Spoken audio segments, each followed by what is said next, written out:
Welcome back, dear listener.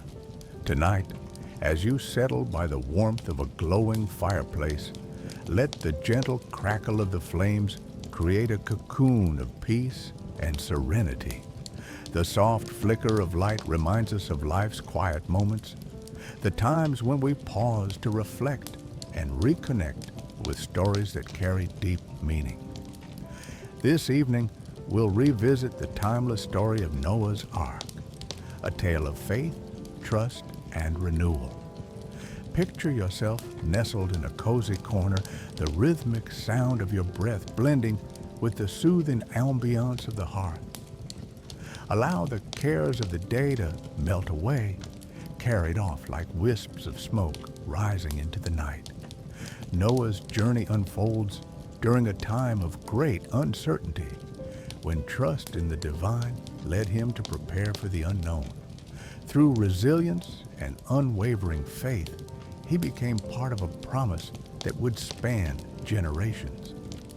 As we explore this story together, let it remind you that even life's storms carry the seeds of hope, and every challenge has its rainbow waiting to appear.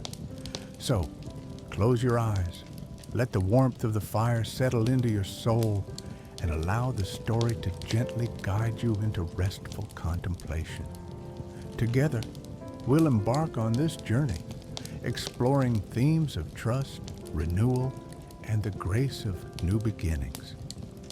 Let the evening stillness carry you forward as we begin. In the beginning, the world was a place of beauty, created in harmony, but over time, that harmony was lost. As generations passed, the hearts of mankind turned further away from righteousness. Greed, corruption, and violence swept across the earth. The land that once flourished with life now stood in ruin as people abandoned the wisdom and guidance of God. It was a world tainted by sin, where trust was broken and hope seemed like a distant memory. In the midst of all this chaos, there was one man, Noah. He was different from the others, a righteous man, faithful to God in a time when such faith seemed almost unheard of. While the world around him crumbled, Noah stood firm in his belief, upholding the divine principles of justice and kindness that others had long forsaken. To Noah, the promises of God were sacred, and he lived by them with unwavering conviction. His heart remained pure, and his life was a testament to his faith. Noah's family mirrored his values. His wife, his sons, and their wives all followed the same righteous path, isolated from the corruption that engulfed the world. They were a beacon of hope, even though they were surrounded by darkness. The land itself reflected the brokenness of mankind. The rivers that once provided nourishment had become polluted. The fields, once fertile and abundant with crops, lay fallow, unable to sustain the people. The cities, which had once been thriving centers of life, were now hollow shells, empty of compassion, filled with cruelty. It was a world that had forgotten its creator, a place of despair and hopelessness. Noah, however, did not despair. He trusted in God's will, even though the future seemed uncertain. God's voice reached out to him, calling him to build something that seemed impossible, an ark. In a world of doubt and mockery, Noah's obedience to this command would not only set the course for his own survival, but for the salvation of all living creatures. Noah's role in this divine plan was clear, though daunting. He would build an enormous vessel, a sanctuary of salvation, in the middle of a world that refused to acknowledge the storm that was coming. It was a world that laughed at the idea of a flood, a world that mocked Noah for his faith. Yet Noah's purpose was greater than the opinions of men. His heart beat with a sense of divine responsibility, knowing that he was called to fulfill a plan far beyond his understanding, and so Noah began his work. While others went about their lives indifferent to the impending disaster, Noah focused on what he knew was true. God had a plan, and his faithfulness was the key to the restoration of life. It was a journey that would require more than physical labor. It would demand patience, strength, and above all, trust. As Noah walked through his fields and looked up at the sky, he knew that this world, which seemed so far gone, still had a chance for renewal. Through the obedience of one man, a flood of hope would one day cover the earth, washing away the sin and leaving behind a fresh beginning for creation. Noah stood at the edge of the land, gazing at the vast emptiness that stretched out before him. The sun hung low in the sky, casting long shadows over the earth. The task God had set before him was monumental, one that no ordinary man could fathom. God had instructed Noah to build an ark, an enormous vessel that would save his family and the creatures of the earth from the coming flood. But Noah's mind was consumed with thoughts of the details, the size of the ark, the materials needed, the design. It was no small task. Yet, in the silence of his heart, he knew he had no choice but to obey. The dimensions given by God were staggering. The ark would need to be 300 cubits long, 50 cubits wide, and 30 cubits high. It would need to be divided into 3 levels, and every inch of it would need to be carefully crafted to withstand the coming storm. The sheer scale of the project seemed impossible. Noah's hands, weathered from years of toil, trembled slightly as he considered the magnitude of what lay ahead. But there was no room for doubt in his heart. He had heard God's voice, and his mission was clear. With his family by his side, Noah began gathering the materials needed for the ark: the wood, the pitch to seal the seams, the tools for construction. All were carefully prepared. The work was grueling, requiring precision and perseverance, but Noah did not falter. He worked day after day, shaping the wood, measuring the planks, ensuring that every detail met the exact specifications laid out by God. His sons helped, and together they began to build something that, at that point, only God could fully understand. The world around them was a place of mockery and skepticism. As Noah hammered the wooden planks together, he could hear the laughter of those who passed by. "What are you doing, Noah?" they would ask, shaking their heads in disbelief. "Building a boat in the middle of the desert? A flood? Are you mad?" But Noah did not respond to their mockery. He simply continued to work, his mind focused on the task at hand. His trust in God was unshakable, and he knew that what he was building was not just a vessel, it was a symbol of hope. Noah's heart ached as he worked, knowing that the very people who mocked him were the ones who would one day perish in the flood. He had tried to warn them, to share the message God had given him, but their hearts were hardened. They were too consumed with their own lives to heed the warning, too lost in their sin to understand the gravity of the situation. Yet, Noah knew that his task was not to convince the world, it was to obey. His faith in God was stronger than the voices of those who doubted him, and he trusted that God's plan was unfolding exactly as it was meant to. As the days turned into weeks and the weeks into months, the ark began to take shape. The massive structure slowly emerged from the barren land, a testament to Noah's unwavering obedience and the greatness of God's plan. Every plank of wood, every beam that held the structure together was a symbol of trust. As Noah worked, He did so with the knowledge that the world would soon be engulfed by the floodwaters, but in the ark, life would endure. Noah's faith was tested not only by the enormity of the task, but by the seemingly endless ridicule of those around him. The noise of their mockery was deafening, yet Noah found peace in his obedience. He knew that every stroke of the hammer, every piece of wood set in place, was one step closer to fulfilling the promise God had made. And with each passing day, the ark grew larger, more solid, more real. As the final touches were put on the ark, Noah stood back and took a deep breath. The vessel was ready.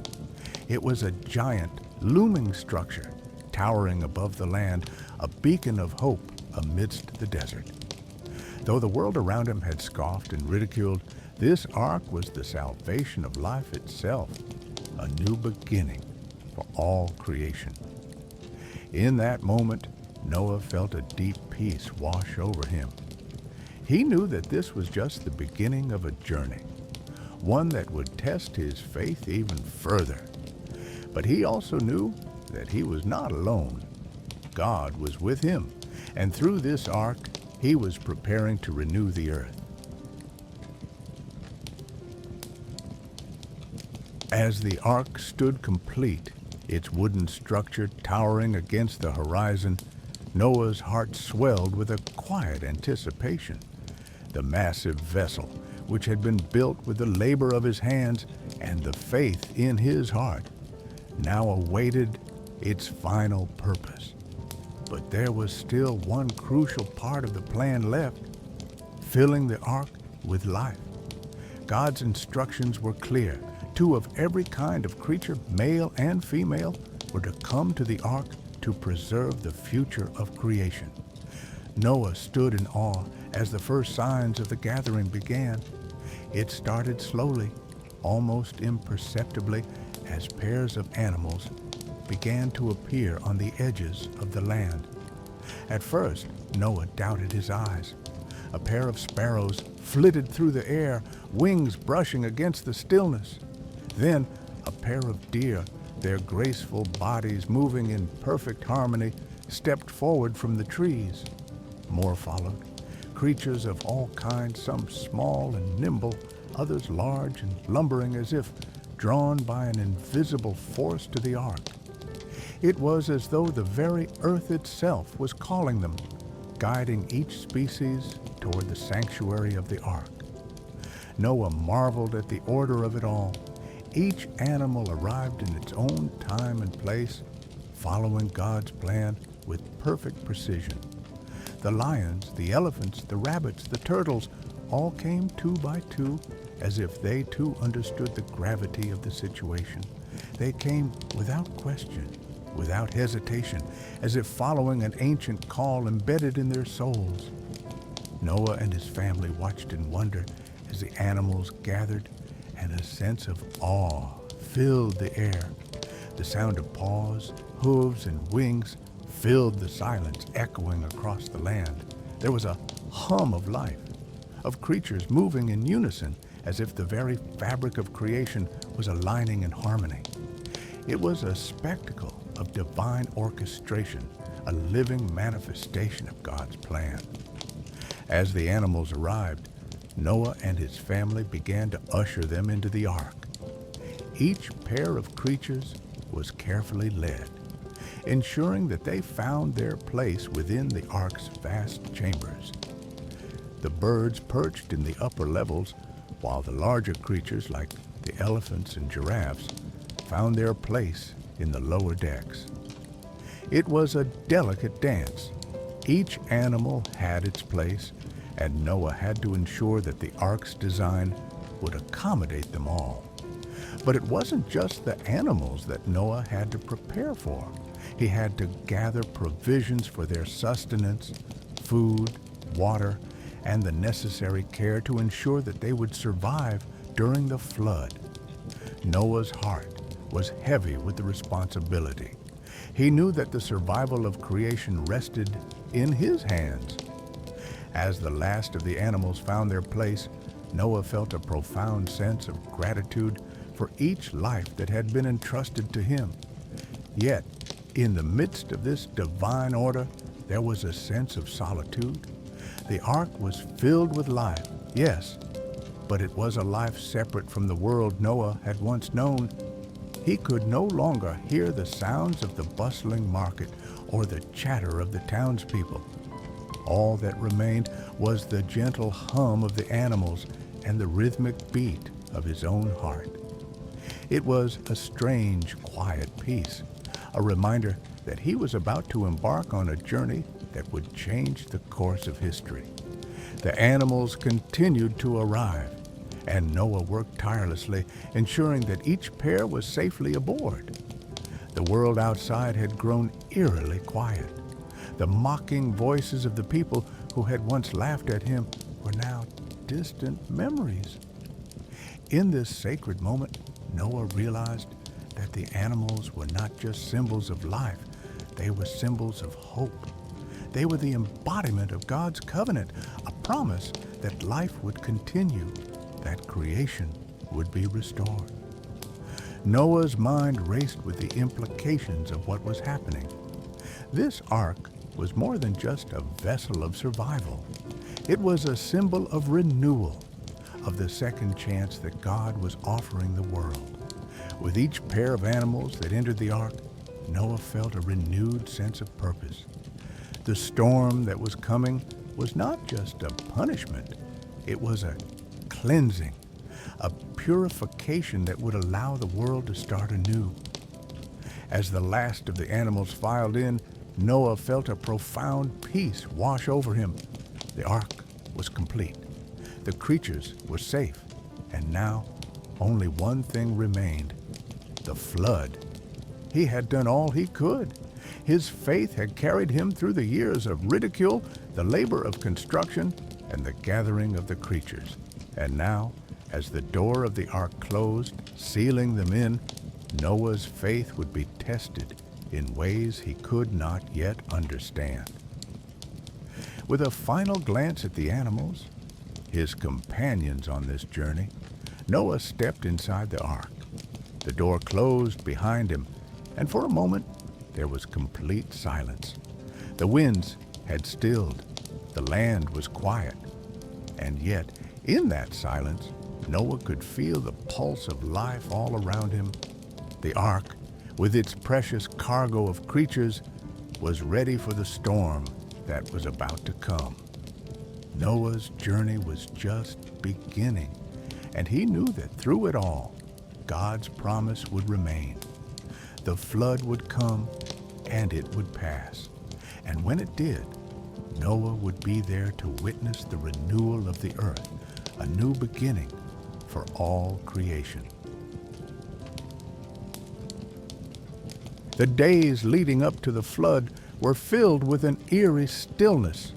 The animals were settled, the provisions stocked, and the ark was secure.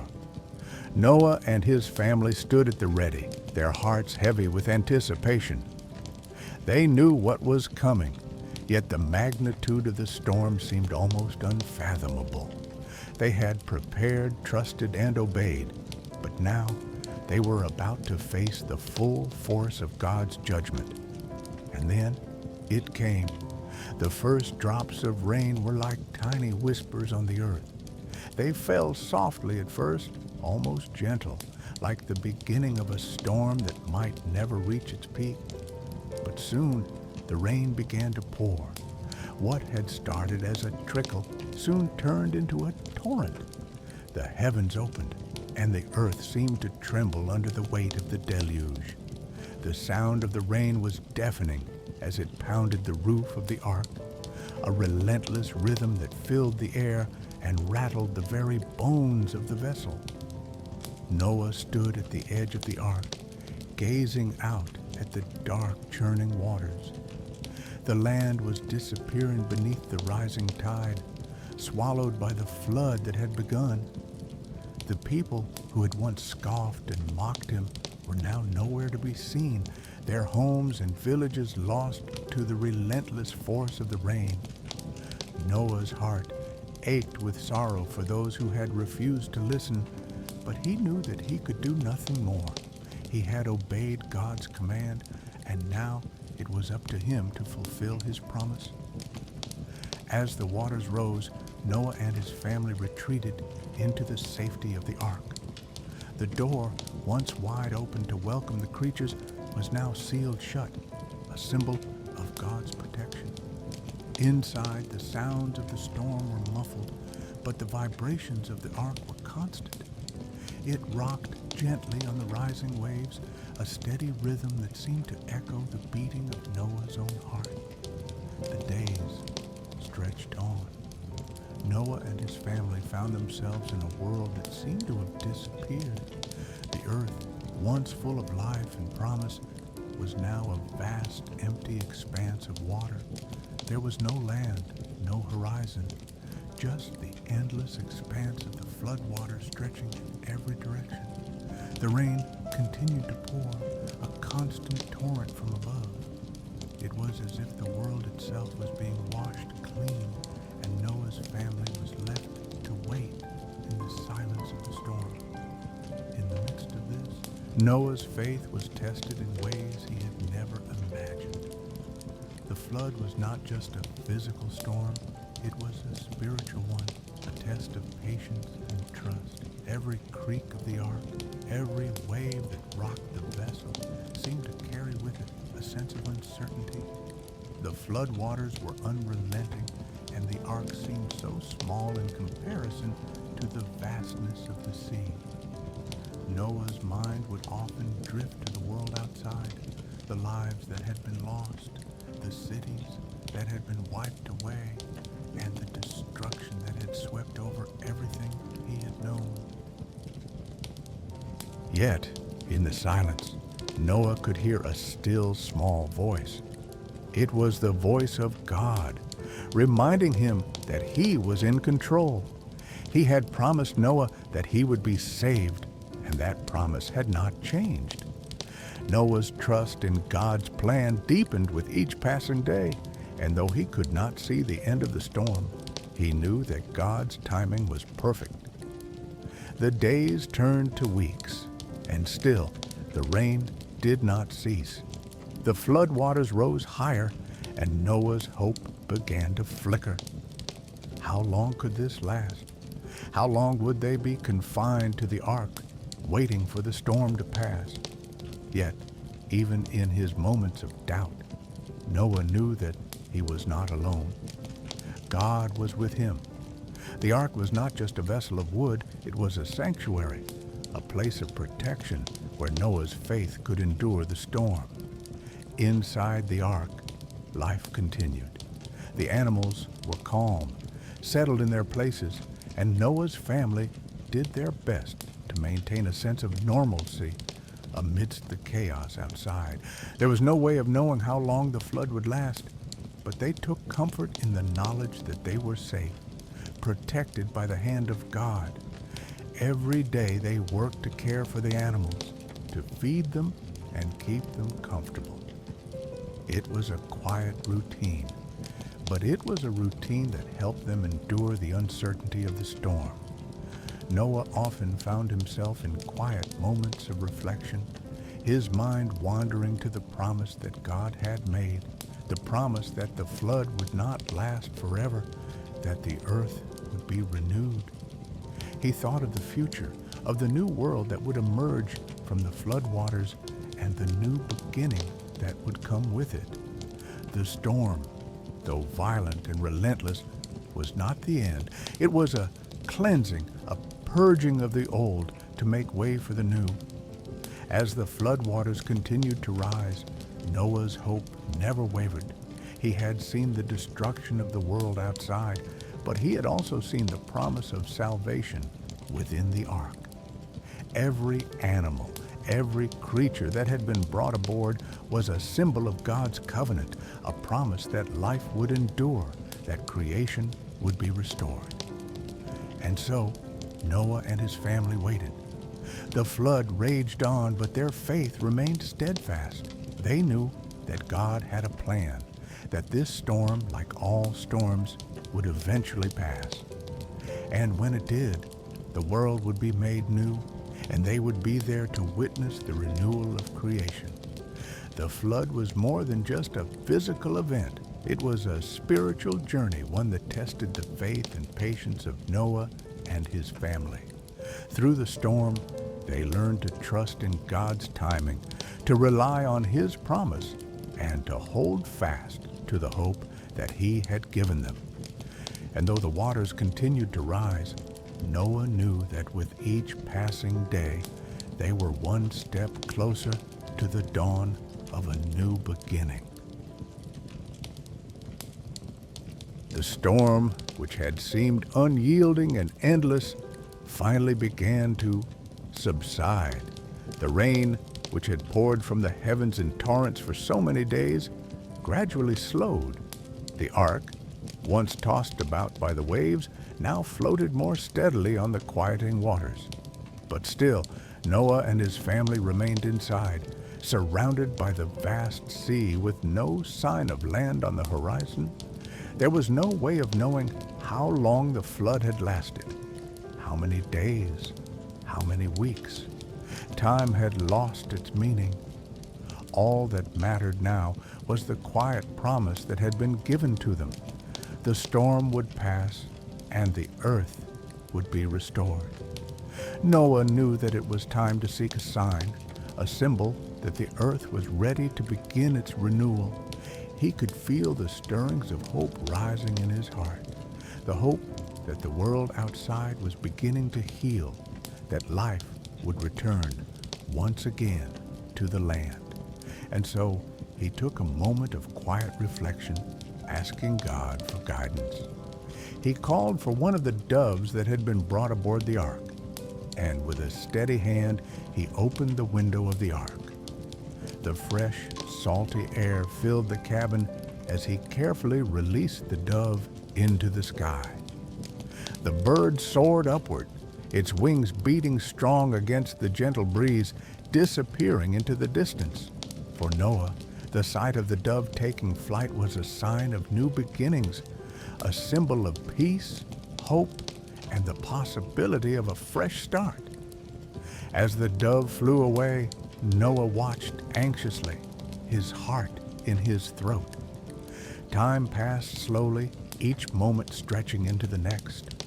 Would the dove return? Would it find the earth to be dry again? Or would it disappear into the vastness of the waters, lost forever in the expanse of the flood? Then, after what seemed like an eternity, the dove returned. Noah saw the bird circling above, and his heart leapt with anticipation. The dove came closer and closer, and as it landed on the ark, Noah saw that it held something in its beak, a small, delicate olive branch. The sight of that green branch, fresh and vibrant, filled Noah with an overwhelming sense of peace. It was a message from God, a symbol of renewal and restoration. The waters were receding.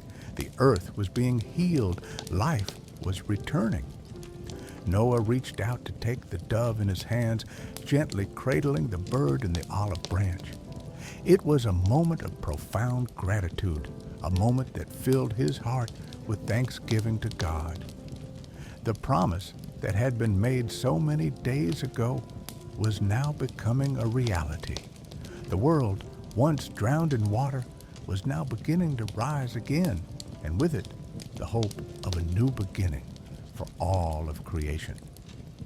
The olive branch was more than just a physical symbol. It was a promise of reconciliation, of peace between God and mankind. It was a reminder of the covenant that God had made with Noah and his family, the covenant that would continue through the generations, a promise that life would never again be destroyed by such a flood. The olive branch was a sign of God's grace and mercy, a symbol of His enduring love and His commitment to restore and renew. With the olive branch in hand, Noah gave thanks to God, offering a prayer of gratitude for His faithfulness. He had been through so much, through the mockery, the ridicule, the storm, and the uncertainty, But now he could see the light at the end of the tunnel. The earth was being restored, and with it, the promise of a new beginning. Noah turned to his family, his eyes filled with joy and relief. They too had been waiting for this moment, the moment when they could step out of the ark and onto the land, when they could begin anew. But even before they stepped foot on the earth again, they knew that their lives had already been changed. They had witnessed the power of God's judgment, but they had also witnessed His mercy. They had seen the world washed clean, but they had also seen it made new. And so Noah waited. He waited for the sign that the earth was truly ready for the family to emerge, for the animals to step onto solid ground, for life to resume. The olive branch was the first sign, the first proof that the world was healing. But Noah knew that there was more to come. There was more to witness, more to experience. The earth was not just being restored, it was being reborn. As he sat quietly, holding the olive branch in his hands, Noah felt a deep sense of peace. The flood had been a trial, a testing of faith, a purification of the world. But now the world was ready to begin again, and Noah, with his family by his side, was ready to step into that new world, a world of hope, of renewal, and of restoration. As we near the end of today's journey, we can reflect on the powerful story of Noah's Ark, a story that speaks of faith, obedience, and the immense power of God's grace. Through the storm, through the silence of the waters, and through the renewal of the earth, Noah's journey reminds us of the strength we can find in trusting in God's plan, even in the most uncertain times. Noah's unwavering faith and dedication to God's commands, even when the world seemed to be falling apart, serve as a reminder to us all. No matter how dark or tumultuous life may become, God's promises are always faithful. He sees us through the storm and leads us to a place of peace, renewal, and hope. As the dove returned with the olive branch, Noah's heart was filled with peace, knowing that the earth would be restored. Similarly, in our own lives, God offers us symbols of hope, no matter how lost we might feel. Sometimes we just need to wait with patience and faith, trusting that in time, renewal will come. The rainbow that followed the flood was God's covenant, a promise that He will always protect and guide us. So, as you relax and reflect on the story of Noah's Ark, let your heart be filled with hope. Trust that no matter what challenges you face, God's grace is enough. Just like Noah, you too can have a fresh start, a new beginning, full of peace and promise. Take a deep breath. Feel the weight of the day melt away and rest in the peaceful assurance that the God who saw Noah through the flood is with you too, leading you toward renewal, restoration, and hope. May you carry this feeling of calm and trust into your dreams tonight. Thank you for joining me for today's story. May you be surrounded by peace as you rest. I look forward to sharing more stories with you soon. Good night and sleep well.